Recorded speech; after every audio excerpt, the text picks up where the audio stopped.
Lots of bug fixes and speed enhancements this week, along with some updates to the email builder and some enhancements to the AI image generator.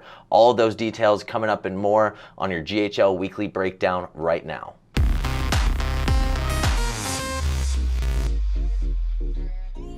All right, guys, so this week we've got a lot of updates, a lot of minor enhancements that maybe look minor to us, but are probably major behind the scenes, things that are making the system smoother, things that are making the system faster, easier to navigate even, like more logical.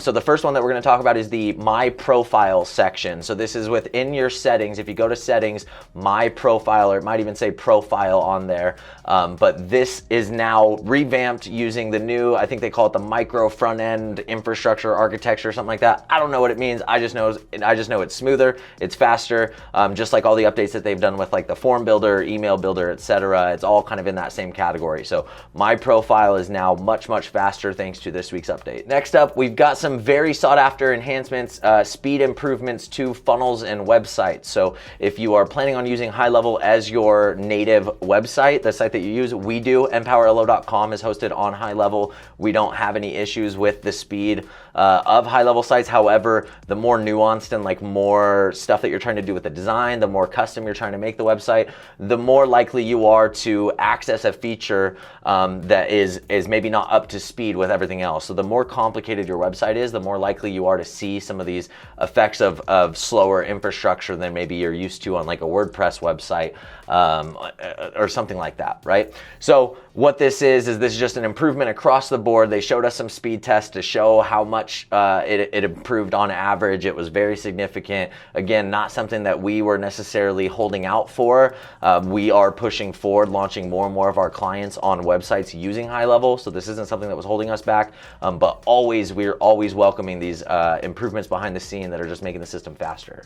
All right, speaking of making things faster, making things easy to use, we now have a new flow when it comes to selecting a template for either a site, a website, a funnel, an email, a social media post, etc. They now have a new infrastructure in place for how they're managing their templates and a new flow for selecting and then editing them. I'm not going to demonstrate it here. I don't think that there's a lot of people that experienced the one previous, but just know if you have had issues in the past with navigating within templates, go back, try it again. It's probably easier today. Next up, along with a couple other like super dev heavy updates that I'm not going to include in here, there is one that I want to call out just in case somebody in here sees a need for it or had a need for it previously, and now this is going to solve a problem that they had. This is a pretty advanced use case, but we'll see. So what we now have the ability to do is we now have the ability to store within a custom field a link to a video file that I assume has to be hosted inside of your HighLevel account. So you upload a video to your media library, you're going to be able to generate a link. That link, you can store it in a custom field, and you can reference that custom field on a site or a funnel, or an email even. So if you're going to send a video or send somebody to a page with a video on it, you can actually now define what video they see at the contact level. So this is kind of a clunky way of approaching this issue in my opinion. I mean, I see it's just like HighLevel does everything. They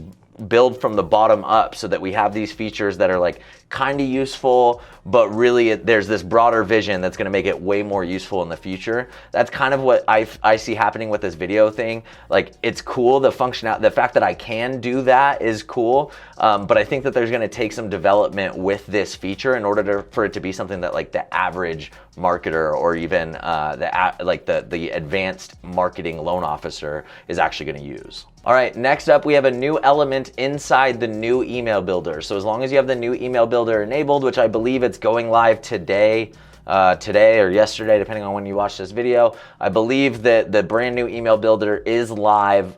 You no longer have the option to disable it within labs. I believe it is now pushed to everybody, so everybody should be in the new email builder.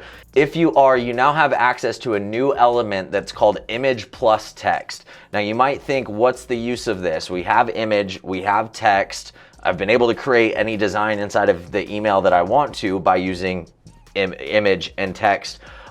However, the way that the designer is set up and having to set up columns and have multiple columns and having to put these two elements side by side or on top of each other, it's kind of clunky to navigate sometimes. It's kind of hard to make those ratios, those proportions look exactly how you want it to. So now they have this new element called image plus text that they're using to combine this into one element with a lot more options on how you can configure it, as far as side by side, one on top of the other, inverted like that, and all of that is managed from within this one element. So this is the one thing that I thought about sharing on screen with you guys, because they showed it in the Loom video. Sean showed it in the Loom video and it was pretty cool. But again, I don't think that there's a lot of people that are in there messing around with the email builder. I feel like this is more advantageous for my team and those of us that are creating emails for you guys than actually the loan officers themselves. I don't think that that should be the case. I think every loan officer should take their email marketing more seriously. So I'm sharing this with you, but again, unless you tell me that you wish you could have seen this on screen, I'm still exercising some discretion as far as like what's important enough to pull up a screen share versus what I can just speak on like this. All right, taking a step back to enhancements and bug fixes again for a second. Conversation enhancements and bug fixes. They had a laundry list of bugs, to be honest with you, that I had never experienced personally. Again, just nuanced stuff I think that they kind of collect over time. Somebody has this super weird scenario. They're using this type of browser that's outdated on this type of machine, and when this happens, all of a sudden this breaks, right? Like stuff like that. Personally, from what I see in this list of stuff, it seems like a lot of like really nuanced conversation type stuff. However, really cool again for them to be investing into something that is such a critical component of the system. Conversations, the ability to manage all of your conversations in one place despite what channel they come from, is a really big selling point for this system, and something that makes it really, really easy for you as a loan officer to manage your communication with your borrowers and with your prospective borrowers. So we wanted to share this again in the spirit of, hey, we're happy to see them making fixes, making improvements. If you've had any issues with conversations, anything that you've seen consistently that you have in the back of your head that this fixed, please call it out in the comments. Let us know. If it's a bigger deal than I think it is, I want to hear about it. But yeah, that is conversation bug fixes and enhancements. All right, lastly, we have an enhancement to AI image generation. Now, enhancement, I think is an interesting word to use here because it was borderline not usable before. I even pulled it up on screen, did a couple examples. I mean, these AI image generators, they're tough to get to make what you're looking for, and this one was definitely no exception. The update now is supposedly it's generating images way faster, way better, way better images. It responds to prompts way better. I don't know, I haven't tried it out yet. I just found out about this morning, but I will be giving it a shot. If you do use the AI image generator, either previous to this update or after this update, we want to hear about it. All right, guys, that's it for this week's weekly breakdown. For those of you guys that were on the Zoom call on Tuesday at 11 o'clock this week, thank you very much for showing up. We had a great turnout, had a couple great conversations. If you haven't made it on one of those calls and you're sitting here with thoughts in the back of your head of all the ideas that you have of things that you would love to do with HighLevel, but you don't know how to do, you have no excuse not to be showing up to that call so that we can help you out with that.